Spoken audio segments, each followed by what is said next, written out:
artists, Mrs. York here today, and I have one of our wonderful tools that artists use. It's called the color wheel. Now, as some artists might look at this, they might just think it just looks like a rainbow. But I want to talk to you about how artists use a color wheel. A color wheel is first built using the primary colors. Those are our three superhero colors, and they come first. They can't be mixed by anything else. They are the first colors. They are the biggest on this color wheel: blue, red, and yellow.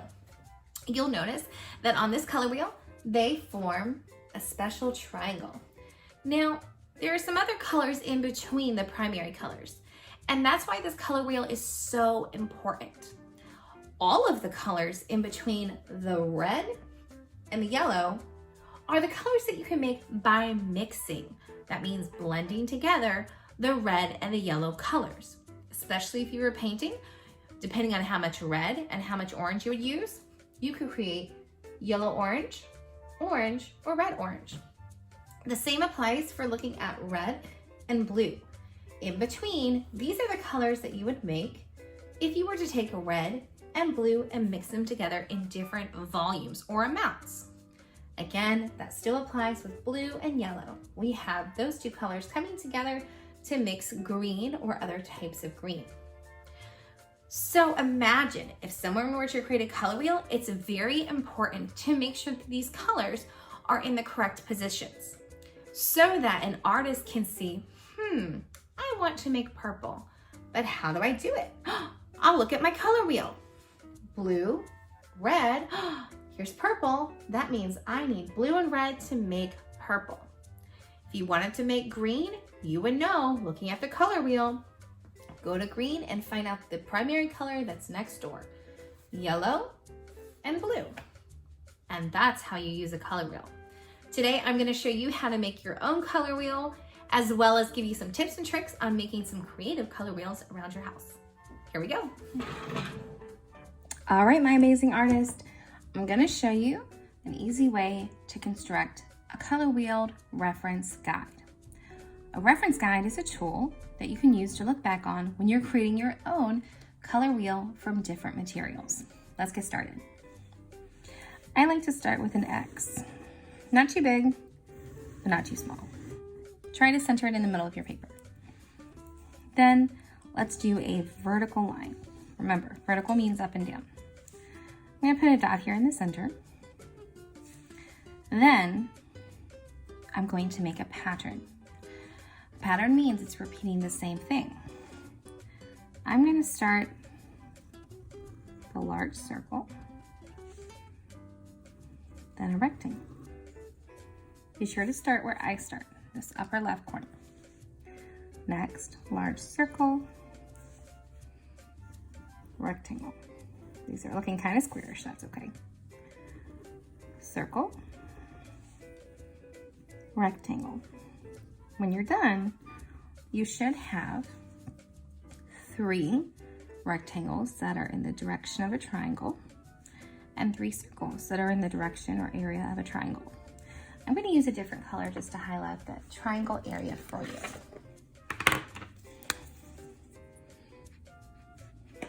You don't have to do this part, but this helps especially new learners to see how these triangles connect.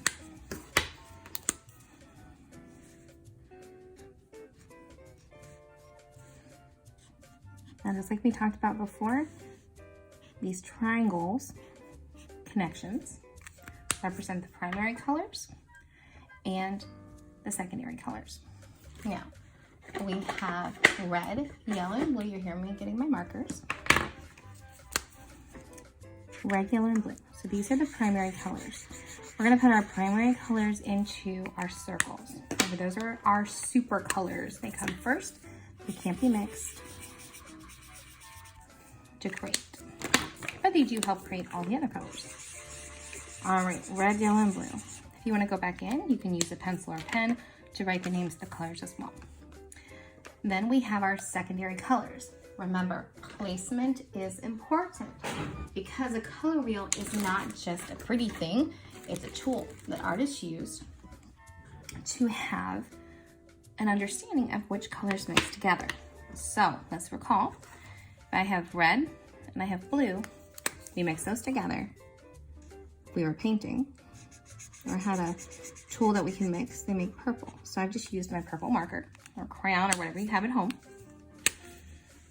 Blue and yellow are mixing to make green.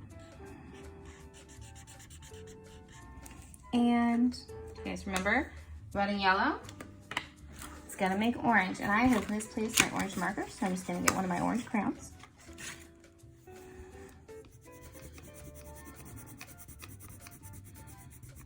So on every color wheel, you're gonna notice that orange is always between red and yellow. Purple is always between red and blue. And green is always between yellow and blue.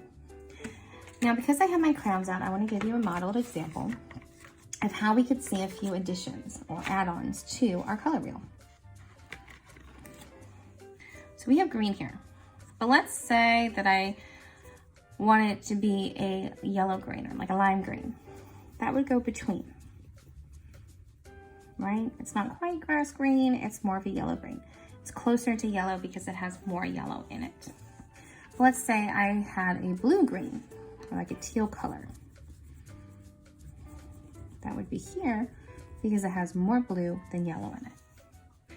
If you have different colors that you want to try mixing to make these different variations, you can.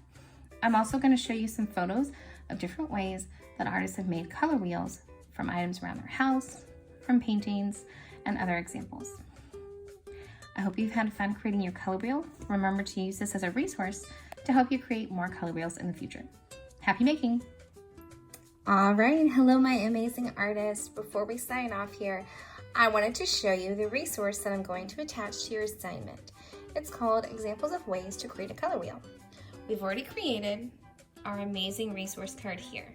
I've even added the different color families in the corners of the card to remind us what the primary colors, secondary colors, warm colors, and cool color families are.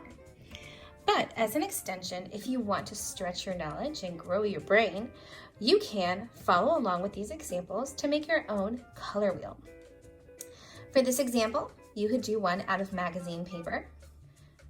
Number 2, you could even use Play-Doh with your family's permission and mix the colors into the color wheel family colors. For this example, you're looking at a collage, that means using paper to make a flower in a color wheel or an eye or even a turtle. You could even do a color wheel snowflake, one where you're mixing just the 3 primary colors using your crayons, or even doing a found object color wheel. I will say found object color wheel is a lot of fun. Just make sure that you put away everything that you've gotten out and that you ask permission before adding something to your color wheel. Whatever you make, I want you to have fun, and please send me pictures of whatever you create. I can't wait to see your artwork. Happy making!